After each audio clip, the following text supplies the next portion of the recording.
Michael Jackson had an affinity for children. He never had a childhood. He wanted to be good to children because he had the financial resources to do it. He built an amusement park. He built a zoo. He invited inner city children. He invited disabled children. He did so many good things. And to try and turn that around into making him a horrendous criminal was really tragic. And I think it had a lot to do with shortening his life. You don't think Michael Jackson has molested one single person? I do not. I absolutely do not.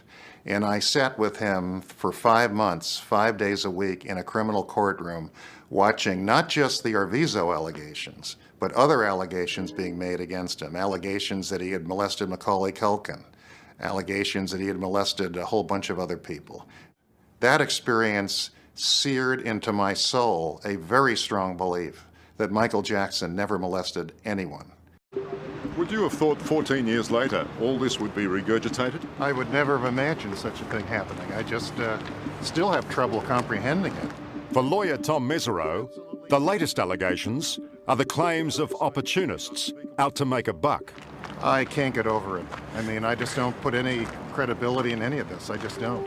Justice was done.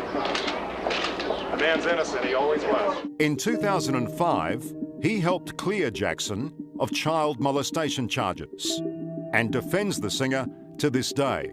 I am 100% convinced Michael never abused a child, never harmed a child, certainly never molested a child. I think this is hogwash. You've got to look very carefully at people's motives, and you've got to look very carefully at the facts. You've got the most famous person in the world, one of the wealthiest people in the world, perceived as very vulnerable, okay? And people constantly tried to exploit him throughout his lifetime. For lawyer Tom Mesereau, so much of what was aimed at Michael Jackson was about cold, hard cash. People wanted to make so much money on watching the great Michael Jackson rise high and then splatter. They wanted the story to have a miserable ending for him.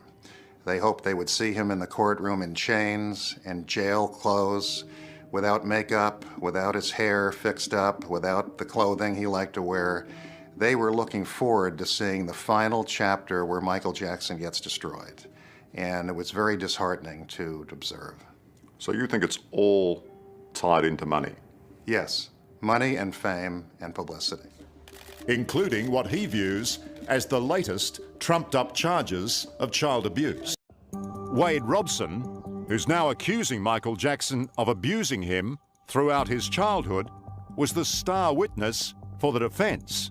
He was very, very strong in his defense of Michael Jackson. He told me in no uncertain terms he had not been molested, he had not been abused, and that these claims were ridiculous.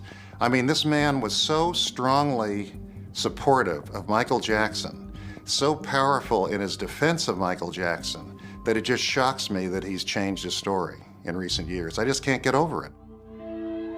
You're one person that knows in life there's a lot of grey, not a lot of black and white. But you're adamant, aren't you? You don't think Michael Jackson has molested one single person? Michael was a creative spirit. He danced to his own drummer. He saw things we don't see. He heard things we don't hear. He was a creative genius. He was eccentric, he was different, and he was an artist. I don't believe he was a molester for 5 seconds. If we look at the history of this, though, the number of accusers, Chandler, Gavin Arvizo, Wade Robson now, Jimmy Safechuck, I mean, are they all making it up?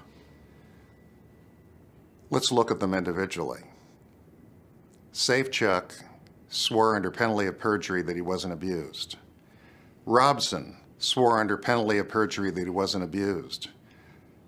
Arvizo wasn't believed by the jury. 2 other people were paid off to end the litigation, to end the lawsuit so he could get on with his career. So when you look at everyone under a microscope, what do you really come up with? Not much.